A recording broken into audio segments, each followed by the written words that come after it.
तो इसलिए ये हमारा थोड़ा सा ब्रॉड हो जाता है और ये हमारा यहाँ तक आता है। जो भी बॉट नेक होता है हमारा यहाँ तक आता है, तो ये थोड़ा सा हमारा adjust. Everyone, welcome back to my channel. तो फ्रेंड्स, आज एक ऐसे टॉपिक पर हम बात करेंगे जिसमें हमें बहुत ज़्यादा प्रॉब्लम्स आती है। ब्लाउज तो हम सब बना लेते हैं, आप भी बना लेते हो, मैं भी बना लेती हूँ, लेकिन ब्लाउज में कुछ ऐसी प्रॉब्लम्स होती है जिनका सॉल्यूशन हमें नहीं मिल पाता। आर्म होल की लेंथ कितनी लेनी होती है, नेक के अकॉर्डिंग हम कितना शोल्डर लें, कितने आर्म होल लें, इस चीज़ पर आज हम इस वीडियो में बात करेंगे। तो यहाँ पर आज हम लोग नेक के अकॉर्डिंग शोल्डर और आर्म होल की लेंथ निकालना सीखेंगे गाइस। तो सबसे पहले है हम कॉलर नेक से स्टार्ट करते हैं। तो देखिए, जब भी हम कॉलर नेक बनाते हैं तो उसमें हमें फुल शोल्डर चाहिए होता है। मान लीजिए कि आपका यहाँ पे फुल शोल्डर 15 इंच, तो यहाँ पे आपने 7.5 पे निशान लगाया, बट आपको इसमें आधा इंच प्लस कर देना है।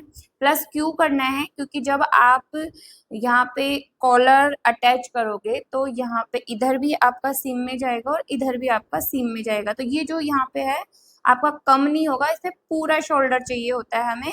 इवन प्लस ही रखना होता है, कम नहीं करना होता। अगर आप कम कर दोगे या फिक्स रखोगे तो ये आपका, जब आप फिक्स रखोगे तो आपका इतना कम हो जाएगा जब आप इसमें बाजू अटैच करोगे। हाँ, आप इसको इतना तब रख सकते हो जब आप इसे स्लीवलेस बना रहे हो या फिर इसे हेल्टर नेक में बना रहे हो। तो यहाँ पे ये हमारा इतना हो जाएगा। तो ये देखिए, ये जो है हमारा यहाँ पे है, यहाँ पे हमने लिया ये 7.5 हो गया, इसमें प्लस हमने हाफ इंच किया यहाँ पे, तो ये हमारा 8 इंच हो गया। ठीक है, यहाँ पे जब हम 8 इंच लेंगे तो अब जो है हमारी जो आर्म होल की लेंथ है वो भी हमारी यहाँ पे 8 इंच ही आएगी।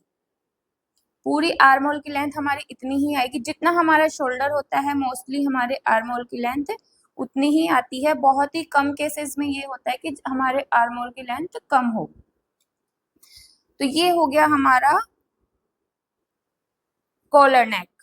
ये कॉलर नेक के हिसाब से हमारी यहाँ पे मार्किंग हो गई। अभी आपको यहाँ पे शेप देना है। शेप आपको कैसे देना होता है वो भी मैं आपको यहाँ इसी वीडियो में बताती हूँ। तो देखिए, आपके पास आपका बैक क्रॉस और फ्रंट क्रॉस होना चाहिए। अगर नहीं है तो भी आप इसे, जब आपका बैक क्रॉस होता है ना, जो हमारा बैक क्रॉस होता है उसमें नहीं है तो आपको जो मार्किंग है ना उसमें हाफ इंच यहाँ पे माइनस कर देना है।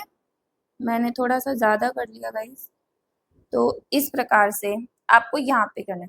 क्योंकि देखिए, जो भी है हमारा खिंचाव यहाँ से होगा, यहाँ से नहीं होगा, तो हमें, और आपको ये हाफ इंच पे रखना है और इस प्रकार से आपको ये शेप दे देना है। ये हमारी लेंथ ज्यादा क्यों होती है? क्योंकि हमारा जो ये आर्म होल का ये जो हमारा पैटर्न होता है, ये शेप जो जाता है ये छोटा हो जाता है, यहाँ पे एडजस्ट नहीं हो पाता, इसलिए हमें कंफर्ट जोन के लिए इसे बड़ा रखना पड़ता है। अब बात करते हैं यहाँ पे हम बोट नेक की। बोट नेक में जो भी आपका शोल्डर होगा, ठीक है, यहाँ पे हम वही मेजरमेंट लेते हैं कि हमारा 15 इंच शोल्डर है। तो अब 15 इंच का यहाँ पे हमने ऑन फोल्ड किया तो 7.5 हो गया। 7.5 में हम यहाँ पे हमारा हाफ इंच माइनस कर देंगे। अब यहाँ पे हम हाफ इंच माइनस करेंगे तो यहाँ पे देखिए हमारा 7 इंच आ गया। हाफ इंच क्यों माइनस किया? क्योंकि जब भी आप बोट नेक बनाते हो तो बोट नेक की जो हमारी चौड़ाई होती है वो 4 इंच की कटिंग पे होती है। इसके बाद में यहाँ पे जब हमारा पाइपिंग लगता है तो हाफ इंच पाइपिंग या फेसिंग जो भी आप लगाते हो तो हाफ इंच इसमें चला जाता है, तो इसलिए ये हमारा थोड़ा सा ब्रॉड हो जाता है और ये हमारा यहाँ तक आता है। जो भी बोट नेक होता है हमारा यहाँ तक आता है, तो ये थोड़ा सा हमारा एडजस्ट हो जाता है, इसलिए हमें यहाँ पे हाफ इंच माइनस करना होता है। अब जो हमारा यहाँ पे 7 इंच आया है तो आर्म होल भी हमारा 7 इंच ही आएगा। तो यहाँ पे ये चीजें है गाइस, आपको ध्यान में रखनी है। ये देखिए, ये हमारा हो गया बॉट नेक का, ये हमारा बॉट नेक हो गया। इसमें भी आपको क्या करना है कि ये जो है हमारा, इसमें वही आपको हाफ पे निशान लगा के और इस प्रकार से शेप दे देनी है।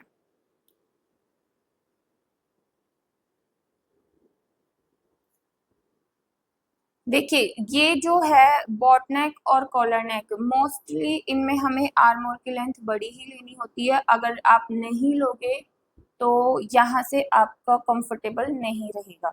इसके बाद बात करते हैं डीप नेक की। अब डीप नेक में आपको क्या करना होता है कि जो भी आपका शोल्डर होता है उसमें आपको 1.5 इंच माइनस करना होता है। कि यहाँ पे देखिए जैसे कि आपका यहाँ पे 15 इंच था, हमारा 15 इंच शोल्डर था, 15 इंच में हमने 1.5 इंच यहाँ पे माइनस कर दिया। अभी हमारा बच गया है यहाँ पे 6 इंच। ठीक है, अब यहाँ पे हमारा 6 इंच है तो हमारा यहाँ पर भी आर्म होल की लेंथ भी हमारी 6 इंच ही आएगी।